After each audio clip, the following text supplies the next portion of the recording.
Fashion News opens its fashion vaults to the most important, influential, and trend-setting designers of the last 30 years. Designer Marathon brings you a unique chronicle of the milestone moments, the landmark collections, the exhibitions, the favorite models, and the creative process behind every designer's career. From the first to the last, from the shocking to the classics, follow the evolution of the world's top designers from rising star to fashion icon.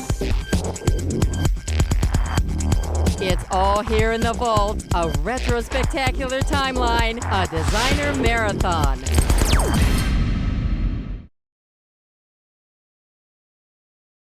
In the mid-90s, a young Alexander McQueen captured the fashion world's attention with dark, challenging, and enchanting collections. I don't really follow fashion trends. I create my own trends. It's a creative process that doesn't look at anything else really. It's just you and your mind. After a rocky tenure at Givenchy under LVMH, the relationship ended scandalously when McQueen quietly sold a 51% stake in its own label to LVMH rivals, the Gucci Group. LVMH quickly terminated McQueen's position as Givenchy. The Gucci Group gave McQueen substantial financial backing and total creative freedom, fueling a new era for McQueen and his lush, dark fantasies. It's just like the things in my mind that tick over and the illusions that I want to create. Lee is unbelievably talented, and I really believe he's a great star of the new generation, and he's a true creative force. Although he has risen from young provocateur to revered fashion visionary, Alexander McQueen has held on to his incendiary edge. He has a very dark side to him, and sometimes it's dark romantic, which people find really appealing, and sometimes it's just dark. I think what's so extraordinary about Lee is that I think what he has done is stayed true to himself, not given in to the critics and the judges. He's remained an artist. He really does what he wants to do while creating magnificent clothing. It's very rare when you stumble upon that kind of genius and creativity and vision. When he's on form, there's nobody better. I think Alexander is really great when he has a kind of strictness, because I think he's very rigorous and strict, and I think sometimes people don't know how good he is at that because he's such a showman too, but he has a real pure vision. Most of the work's biographical, and this is almost like an exorcism. I think it was also a way of showing how I've moved on in my career from being like this enfant terrible of fashion to more of a more sophisticated enfant terrible. Yeah.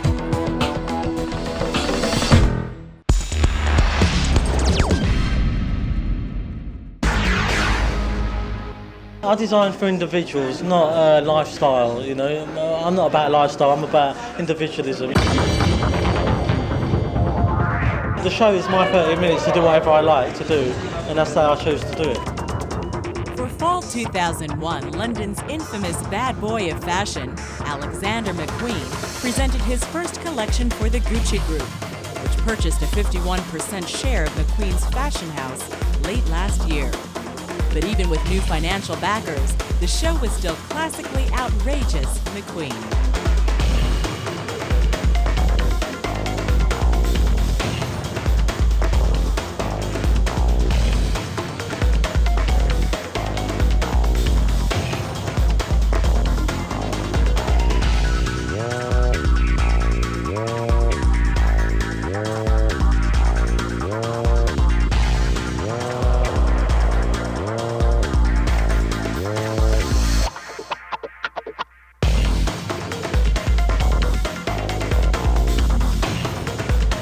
The carnivalesque atmosphere added to the drama of the collection, But beyond the lascivious attitude of the show were expertly tailored clothes.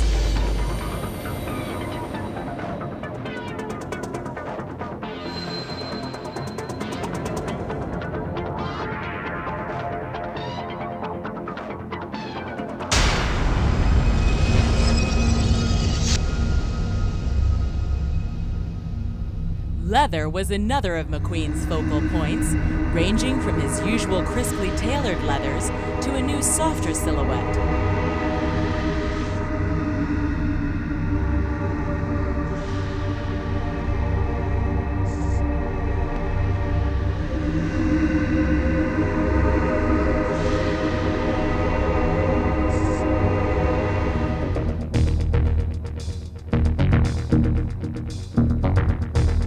Alexander McQueen managed to capture the imagination of the fashion crowd once again.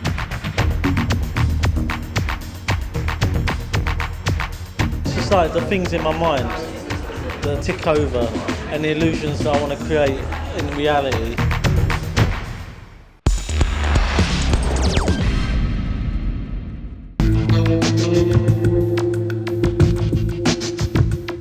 British bad boy Alexander McQueen has long defined his own style, and this season he brought it from London to Paris. After departing Givenchy and getting bankrolled by the Gucci Group, McQueen concentrated on what he does best, his signature line. For spring, he spun a controversial collection from a Latin theme. McQueen has always delivered a radical viewpoint. So I guess we shouldn't be too surprised that he used soft porn and bullfighting as themes in which to showcase his collection.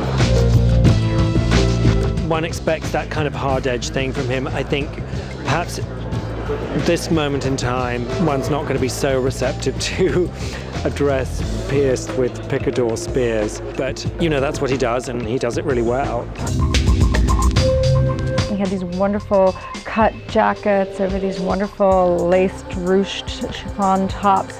Very, very sexy. He was able to bring elements of the fantastic into a commercial collection in a way that, like this sculpted, beautiful leather sculpted skirt, you know, with the big round circles, that you would want to wear that.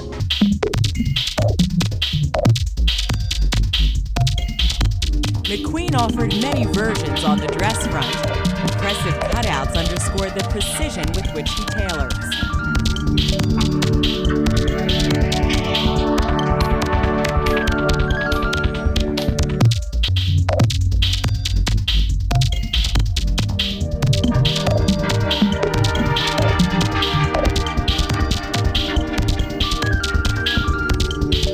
I think he succeeded really in presenting a collection that retained his spirit, his very original spirit, but was also very commercially viable.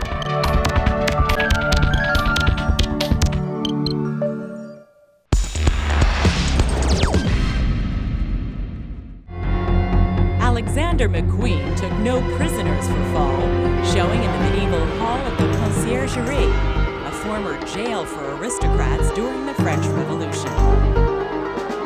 Isn't this where Marie Antoinette's final days were spent? And it's interesting how you feel this atmosphere even right now. And it's not just the space and the history, it's very much what he's done. You just look over there and see these dogs going back and forth. And he had Tim Burton do drawings for the invitation. Oh yeah.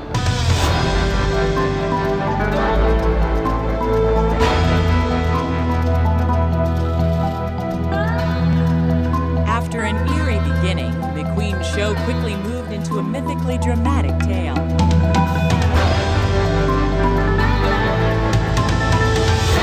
It seems to me he's doing a much more understandable and wearable collection than he did last season. Some wonderful tailoring, some great soft dresses. It's less aggressive than we've seen before.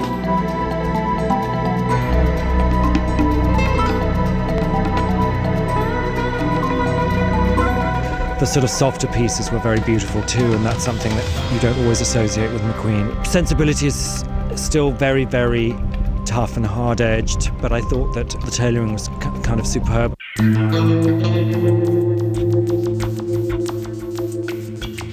I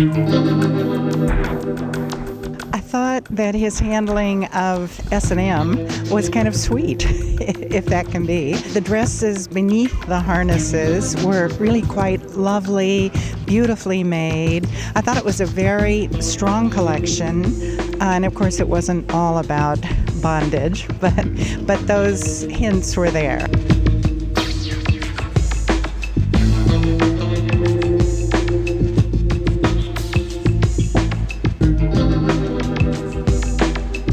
The theatrics, the design steered safely clear of becoming costume-like. The show is always so impressive and so strong, but when you imagine the clothes on, on day-to-day life and just, clothes that you can wear, they're there.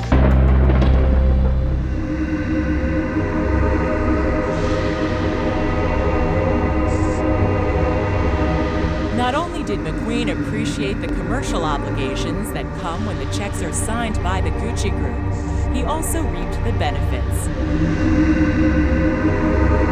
I think, again, you really saw the influence of the resources that the Gucci Group presumably have made available to Lee McQUEEN, that, the quality of the leather work and just the sort of finesse of the tailoring and so on. I think the quality really showed. I know the stores are very sort of excited about it too.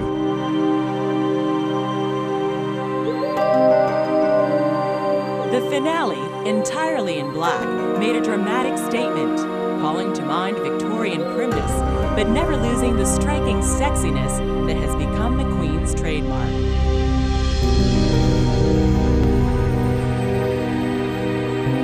The wolves, that was an amazing touch. Throwing fashion to the wolves, what have you. I think he's super talented, and I loved seeing him come out on the runway looking sleek and Savile Row. It was terrific.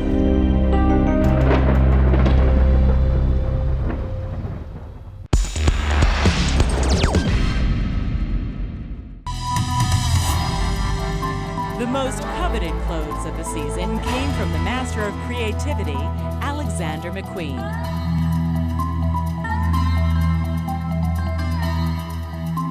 Very rare when you stumble upon that kind of genius and creativity and vision. I was completely blown away by Alexander McQUEEN last night. Oh, I thought it was like one of his really most brilliant shows. Makeup and hair reflected the spirit of the collection. First look was a Shipwreck look, so it was very oily, close to the head, a little ravished. And then the second look, we sort of wanted something a bit spooky, taken in by these strange sort of like creatures. And then the last one, which was sort of down and sort of floaty with a frizz at the end, I came to that because I kind of wanted the sort of a connection between them. With 2,500 people in attendance, McQUEEN skillfully crafted a multifaceted collection that began with a sorrowful shipwreck. It was like based on the film The Mission with Robert De Niro, and it's like the journey from sort of like this ship, and it's got Romeo and Juliet in it, and the girl goes overboard and the guy saves her, but he gets tangled up in a McQUEEN dress and they both plummet. He started the show with this idea of the shipwreck and, the movement of the chiffon and the gauze and things, moving like waves in the water, and I mean, it was just it's incredibly beautiful, but very subtle. The 1986 De Niro film The Mission inspired the collection, and McQUEEN's collection in turn influenced the John Mayberry-directed film that was running throughout the show.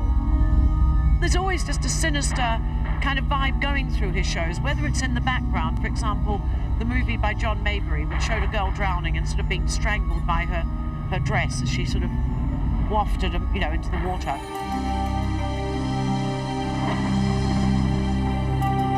It goes into the clergy and the missionaries. They land and they find this land, and they're in the Amazon, and it's like a mixture of all of it, the pirates from the ship and the clergy from the missionaries. It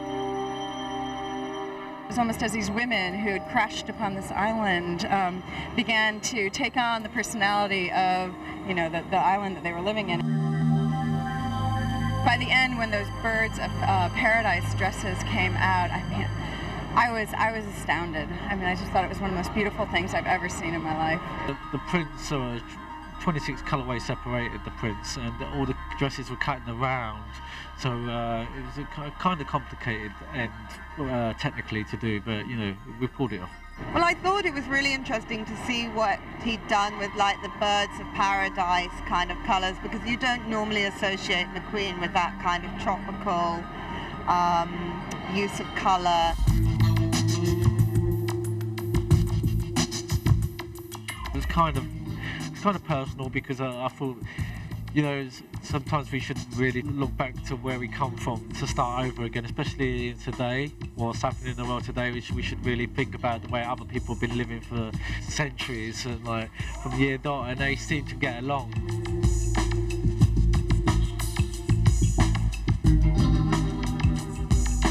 Earning stellar reviews for the collection, McQUEEN was anything but insecure. I love to see a designer just really come into his own. He was so happy backstage, and he knew he delivered a brilliant collection.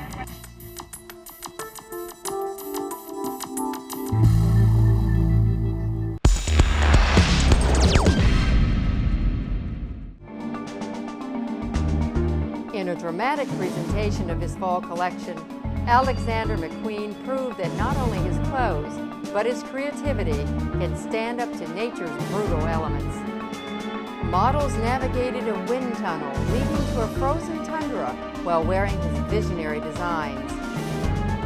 Ranging in theme from Princess Warrior to Icelandic Snow Bunny, as well as eye-popping optical illusions, his clothes push the boundaries of ready to wear.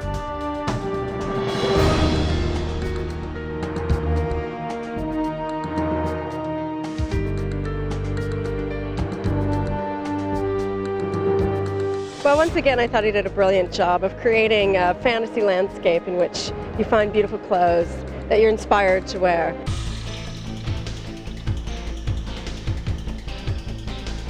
I mean, granted, they're more fantastic than anything we've seen thus far in terms of the fantasy element, but you know, McQUEEN has that magical ability to sort of get things together in a way that, I don't know, takes you to a whole nother level in fashion.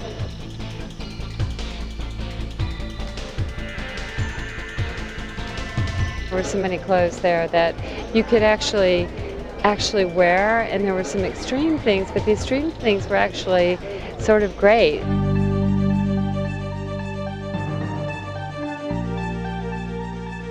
With McQUEEN, you just have to digest it. I don't think you can just say, oh, well, that's that and that's that. He doesn't follow trends. He does his own thing. That boy works.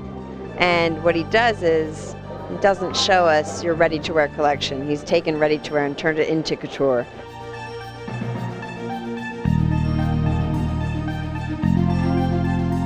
Even though I know it was heavily constructed and heavily tailored, there was a lightness to it, and I love that.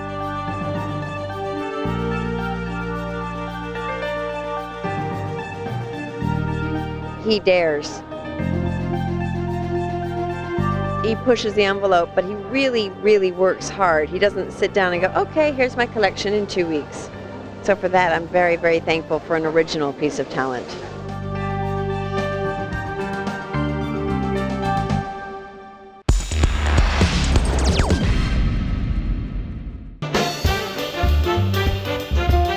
Alexander McQUEEN held his fashion spectacular this season in a 19th century Parisian dance hall.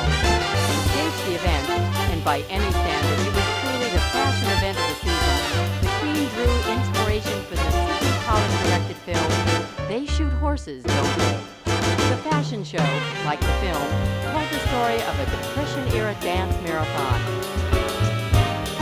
Spectacular. What we saw there was so amazing. I mean, the show was startling.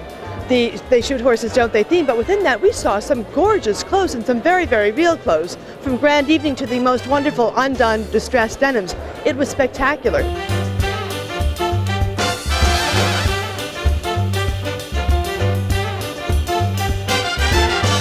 lace, beautiful sequin gowns, Oscar, Oscar, Oscar everywhere. But then also wonderful playfulness with denim, with lots of sheer inset panels and the whole patchwork that he did with the leather, and then the cotton kind of take on that sort of Western hillbilly theme.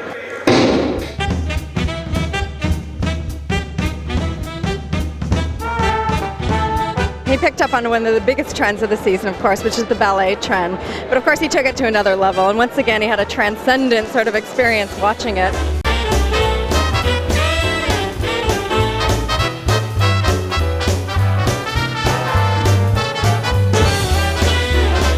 The girls were dancing. I mean, they went out of their way to give us such a great performance, and it was just one of the best shows I think we've seen all season.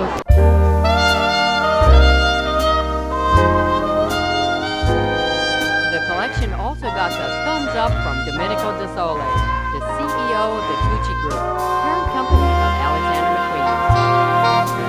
I thought it was a fantastic collection and truly beautiful show. And in fact, I was delighted that at the end, a lot of people from the press, some old friends, they're usually very quiet and they never say anything.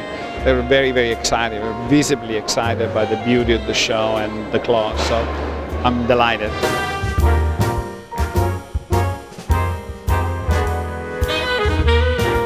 De Sole's only concern was that the audience understand that despite the theatrics, the clothes were still truly beautiful.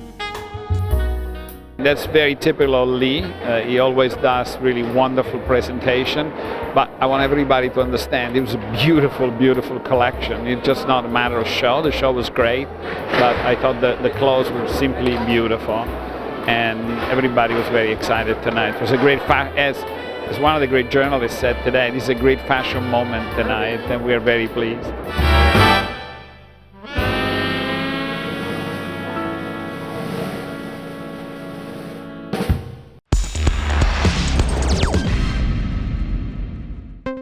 The Gucci Group business strategy included setting up younger talent with their own lines, including Alexander McQueen. Having controversially turned down the prestigious Saint Laurent job, McQueen was now free to concentrate on his own line.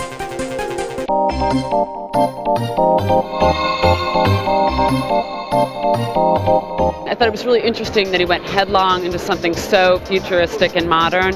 What was interesting was that it was incredibly modern. It was like 2001, you know, the movie, just so sort of reaching into a new area.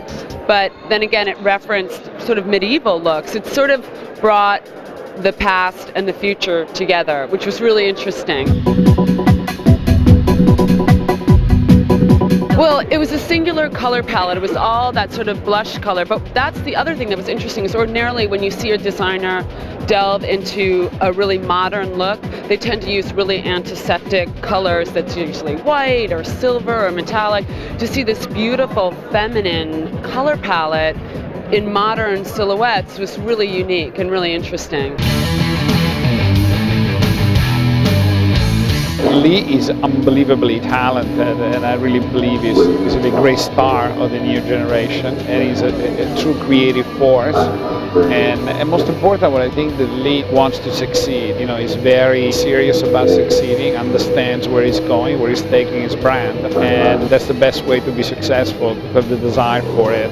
And I think he's really shown the maturity in the last few shows, the way he's taken his product. I think he's done a superb job. The finale was just vintage McQueen at his finest, being the showman that he is. He never ceases to excite the audience with a grand finale, and these gowns were sort of a mixture of Queen Amidala from Star Wars to Cate Blanchett's character in Lord of the Rings. You really felt this sort of Middle-earth kind of rebirth feeling of this beautiful goddess coming from the ashes, and it was just beyond.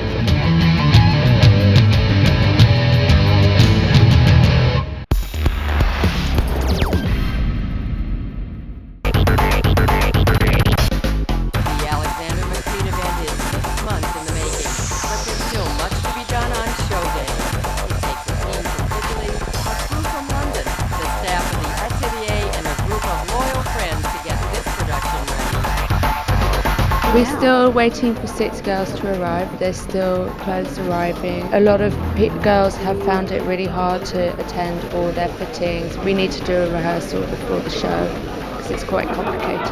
Everyone's got a lot of work to do because there's different hair for different sections. There's different makeup for different sections. The makeup is kind of like the setup of the show. It's quite a complicated setup. It's inspired by chess game. It's not like a big makeup statement. It's just like getting each type of woman and enhance what she stands for physically. We've been making foundations all week just to get the right tone. It's not your normal up and down a runway kind of show. There's definite characters and there's definite precise brief on what kind of model he wants in for the show. You need a big character to wear his clothes.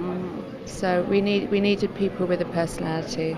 I'm gonna be the horse, somebody's gonna be the queen, you know, and we're gonna be playing that. So it's gonna be very active and very modern, the show, and it's gonna be structured in a way that we're gonna need to remember stuff, which is at this time of the season is not so easy, but we're gonna try to make it. It's just a genius, and he's always trying to get everything better than perfect. So, you know, you kind of can't be sitting around doing nothing when it's the day of your show, you know? Right. Because the guy is crazy. I wonder, like, sometimes how he gets inspired. But I don't know. I don't think I want to go that far.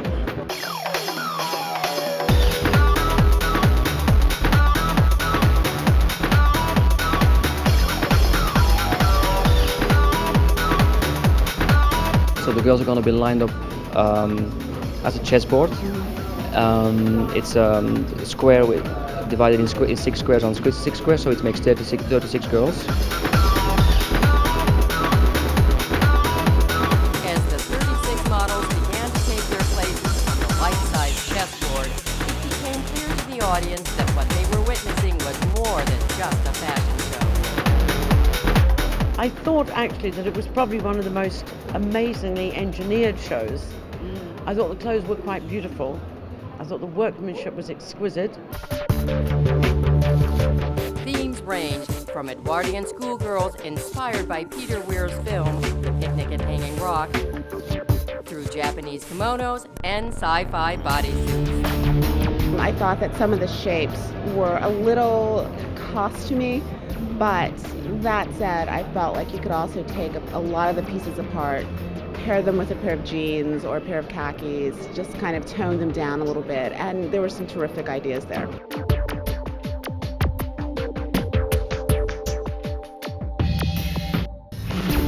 He's a genius. I mean, he obviously won the game of chess. He played chess as a child. All the lilac puffball pieces, the gathering, the tailoring. I just thought it was heavenly and very childish and naive and sort of chic and romantic and very happy. I thought the 1930s carousel dress was really beautiful.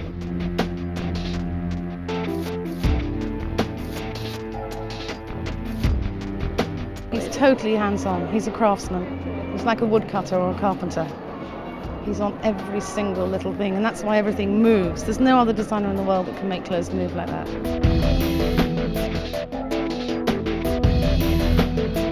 When the chessboard is full, the game kind of starts, and one goes to another.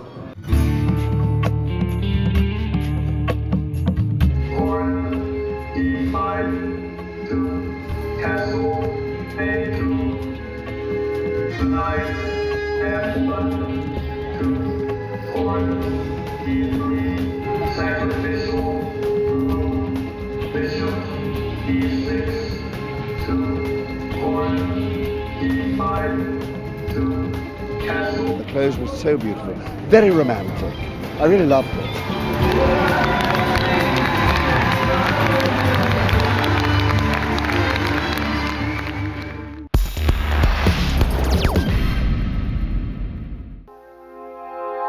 For spring 2006, McQUEEN created a strong Amazonian, tempered with a Grecian elegance.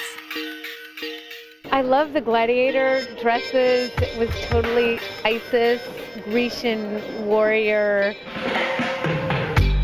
I love the whole Grecian moments, the Grecian evening wear, which was really great. It was a very powerful vision of femininity and a lot of leather. McQueen was extremely sexy. It was an Amazon woman. It was a little reminiscent of Azzedine Alaya, but done in a very McQueen way. I really like the Spring Summer because I think the purity worked. It was kind of before its time, but it turned a page for a lot of designers, so sometimes someone's got to be willing to do that, you know what I mean? Someone's got to be willing to make a move, and it's always me, so. Again, the lengths were a lot shorter and very, very sexy. A lot of gold, a lot of pleats, a lot of cutout. There was one specific dress which was absolutely beautiful, which was the long tunic with the gold belt and then the cutoff in the back that I thought was stellar. And, you know, only McQueen can come up with these incredible ideas. I thought it was amazing. It's always such an amazing show. Whether you love the clothes, hate the clothes, would wear them or not, it's always innovative, and he always just knows how to put on an amazing show. I loved the snake trench on Angela Lindvall, the white pantsuit, the crop tuxedo jackets. He cuts a perfect suit, and I just love the fact that it was innovative and groundbreaking, and you never know what he's going to do, but he's always going to push the envelope and move it forward. He had a great message at the end of the show. His t-shirt which says "We love Kate," sticking up for his friends, always going to be provocative, and such a brilliant storyteller as always.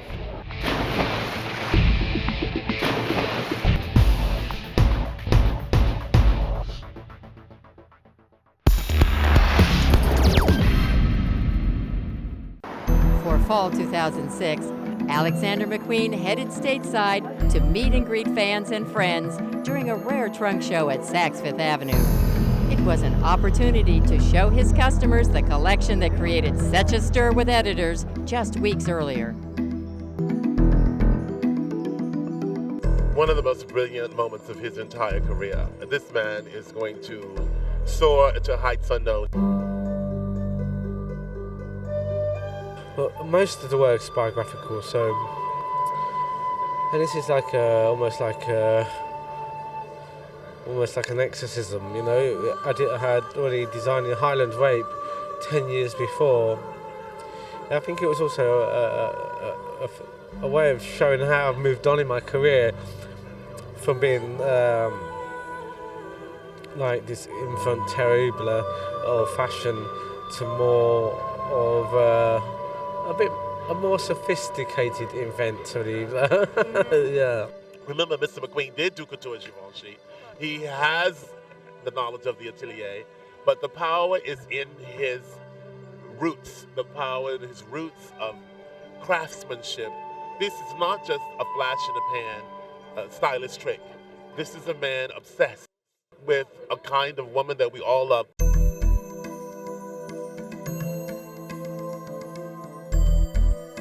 A lot of it was down to the work I learned at Givenchy in the atelier.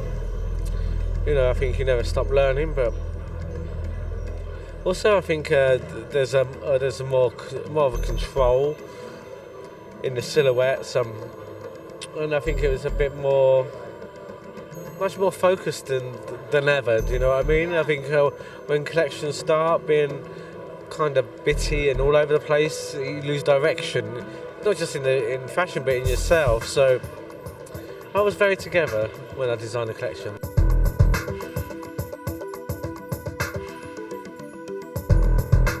The tailoring is absolutely non-parallel. The color palette was just brilliant. The sensitivity to the idea of the romance of birds on the prints of their wonderful blouse, and the mythology of Scottish Highlands and the moors, and the romanticism of Lord Byron, and a belly poke elegance in a little black sort of curved tunic jacket over trousers, the Stuart plaids and the kilts, the Stuart clans with black jet embroidery. It's all steeped in a great appreciation of an English person who's appreciated his culture, who stays true to himself.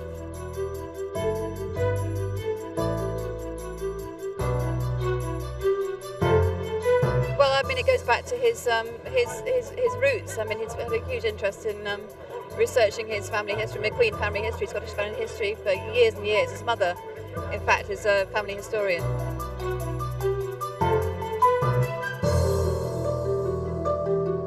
It's all becoming incredibly finely done, and much softer than it was before, because he used to do quite kind of stiff, armoured silhouettes, and it wasn't like that at all. No. And I mean, I don't know, there's something less sinister about it than usual. It's more romantic, really. They happen rarely, but perhaps that's why when a true fashion moment occurs, we appreciate it even more. One of the great shows of the week, of the season. And it just makes you feel good that you work in fashion and see something like this. Kate's a really good friend of mine, and it was very personal to her because of the problems she'd been going through. And it was very personal to me as well because of the need to put some emotions to bed. You know, it's almost like a rebirth. But moments like that make fashion worth living for. I mean, the privilege of seeing that incredible vision of Kate Moss made to materialise before your eyes.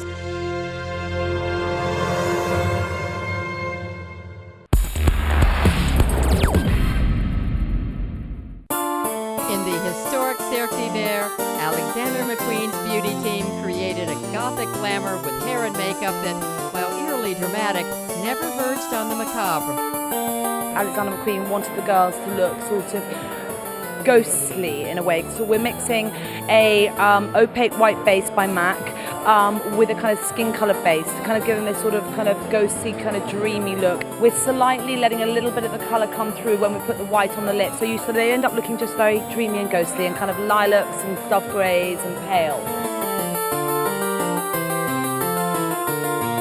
It's a couture show, to be honest with you. I mean, there are like really big dresses, there are like overemphasized shapes, you know, and that's why we're kind of like overemphasizing the hair, basically. We kind of wanted them to kind of look like they were done maybe like 200 years ago and kind of left in the cupboards.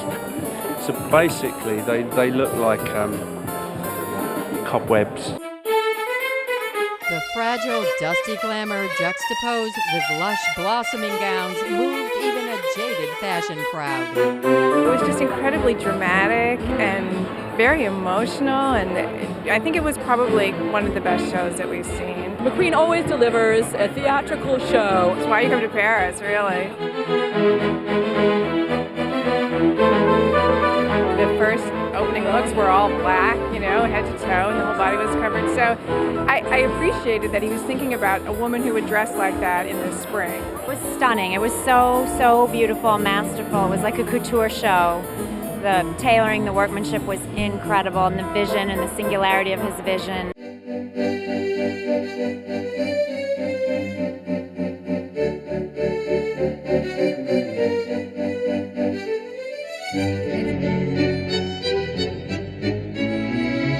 In between the costumey, gorgeous pieces, there were beautiful, lightweight, feathery dresses and amazing swallow pattern suits and like a skinny, most beautiful skinny little black pantsuit you ever saw. And I think that he still is able to deliver the fantasy and also show really beautiful directional clothes. I think the floral motif, which is a really big trend for spring, is something that he worked way beyond cliche into something of, you know, really exquisite beauty, as beautiful as a real flower. Somehow you think that because he always takes a very strong point of view in his show to kind of have it be a very concise picture, but when you actually go back and look at the clothes, you can always see how it kind of falls into many different trends, whether it's black and white or the whole kind of very fluid into very, very skinny that's happening this season, and there are all these very pretty like kind of dress-like tops over against skinny pants.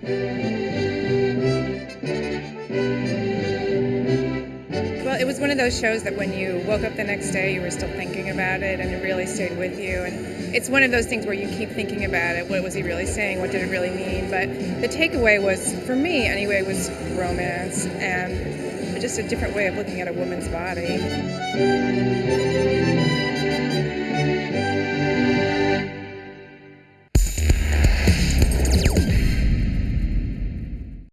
It was dark. It was very, very dark. I'm trying to formulate my opinion on McQUEEN. What I found difficult was it was very dark in there, and it was, you know, the girls were very far away, so it was kind of hard to see.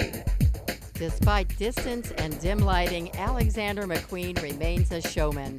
And this season he made it personal, having discovered that his bloodline could be traced back to a victim of the Salem witch hunt trials of 1692. The designer used this to influence his collection of witchcraft, paganism, and religious persecution.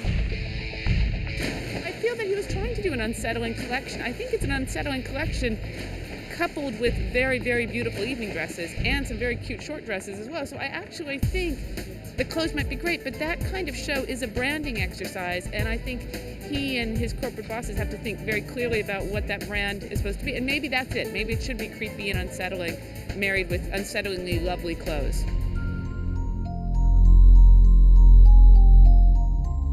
There are actually some beautifully tailored skirts in there, and some great jackets, and some beautiful evening gowns. So I'm wondering if maybe the presentation sort of overwhelmed some really gorgeous clothes. It was unsettling. It's unsettling to see very large naked women above your head when you're trying to focus on clothed women. But unsettling is not wrong in fashion. It just has to be used for the right reasons. I wish that he would sort of use his talent for good instead of to scare the bejesus out of us.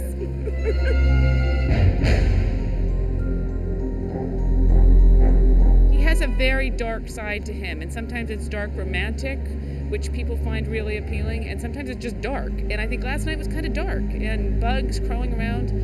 It's not misogynistic, and it's not wrong. It's just the scale was so different to those clothes, and those clothes look so beautiful. I just hope people judge it fairly, because at the end of the day, to me, it's the clothes. I mean, the concept is the concept, but this might have been a moment where his concept, has actually hurt the reception of the clothes, although I haven't read any reviews.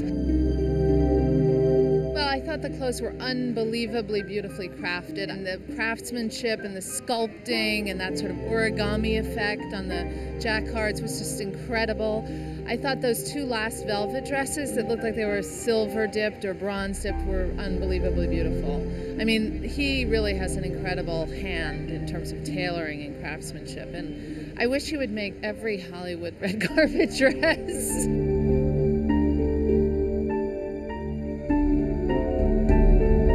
At the end of the day, I want to go back and see the clothes, and if the clothes are what I think they are, which is an awful lot of non-costumey great clothes, I'm really proud of him. I think that he'll have done something really special, and again, to have shown a complete wardrobe on a stage that wasn't, that's good for him. That's really exciting.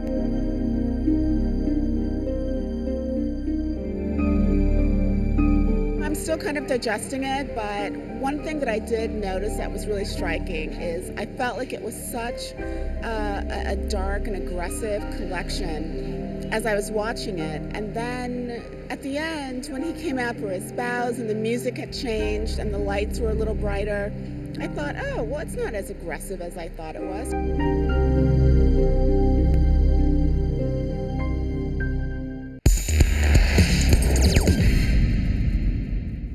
The show is a homage to the lovely late Izzy Blow.